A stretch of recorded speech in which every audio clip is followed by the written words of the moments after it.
こんにちは。チベットテレビのテストもです。チベット This Week ではチベットやダレイラマ法、そして中央チベット政権に関する1週間のニュースをお送りします。それではまずヘッドラインを見ていきましょう。ダレイラマ法王はキナル住民による教授祈願法要に出席されました。中国当局はアバ県で違法な砂採掘に抗議したチベット人内部告発者に8ヶ月の懲役刑を言い渡しました。ベマシン主席大臣のアメリカへの公式訪問が始まりました。ベマシン主席大臣はチベット芸術祭の閉会式に出席しました。チベットの学校教育向上に関するシンポジウムがダラムサラで開幕しました。第17回国連少数民族問題フォーラムでチベットの学校教育の危機的状況が提起されました。若いチベット人たちがストークホルムでのヨーロッパ B 卓戦略会議に集結しました。キャプチクンディリン・リンボチェはバチカン世界宗教間対話会議にチベット仏教代表として参加しました。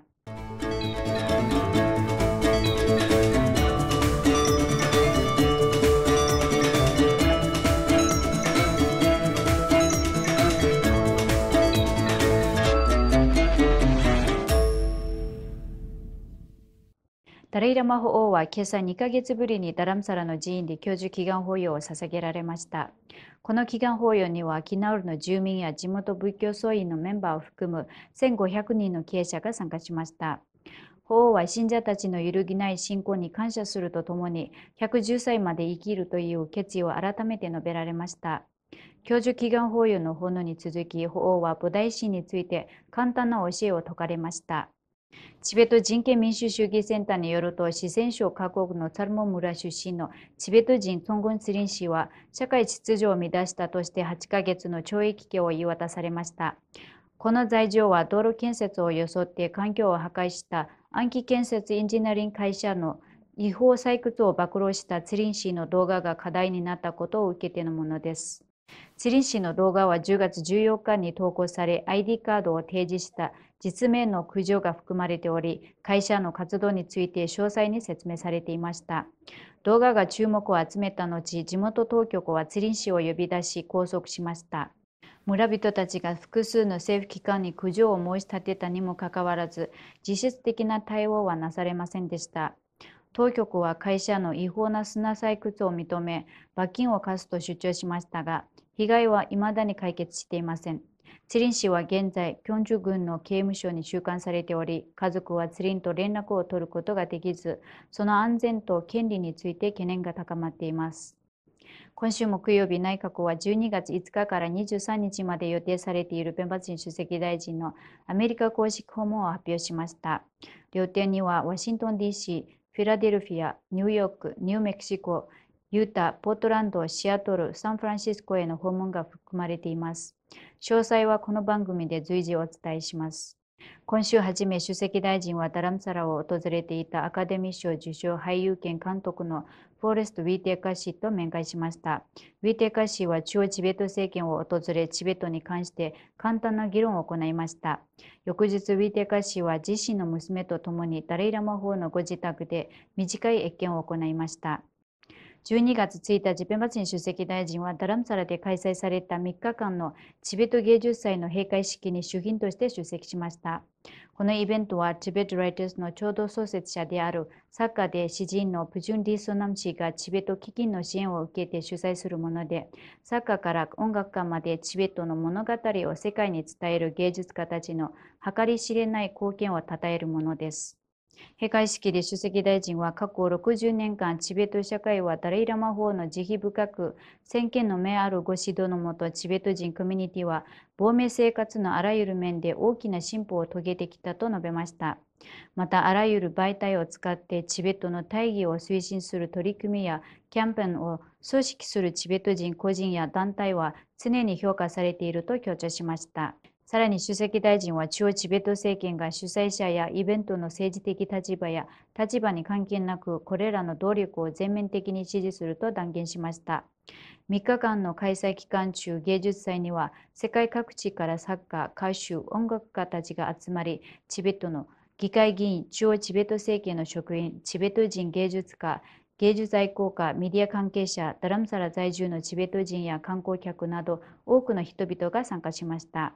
今週木曜日、ダラムサラのノブハウスホテルでチベット学校教育の強化に関する2日間のシンポジウムが始まりました。このシンポジウムでは、既存のチベット教育システムの質の向上、今後の教育主導の取り組みを策定し、戦略を練り、そして亡命チベット人のための基礎教育政策に基づいたチベット人学生の育成について議論が行われました。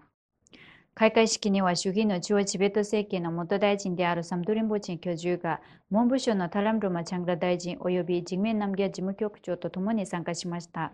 タラムロマ大臣は教育部門の主要な責務について説明し、2019年以降、チベット学校を訪問して、システムの欠点を特定し、改善に取り組んできたことを強調しました。また、チベット学校への生徒の入学者数の減少と、特別支援が必要なチベット人の子どもたちの増加という2つの主要な問題について懸念を示しました。基調講演でサンドリンボチェは教育に関する仏教の視点を伝え、教育者、親、管理者が意義のある学びを育む役割の重要性を述べました。無知を取り除き、知識を内面化するために聞く、熟考する、瞑想するという3つの戦略を解説し、真の理解は単に情報を受け取る以上のものであることを強調しました。リンポチェは教師と生徒の間における総合学習の重要性を述べ、教師には好奇心を喚起し、生徒の逆転に対応することで、教育を負担ではなく魅力的なものにする努力を促しました。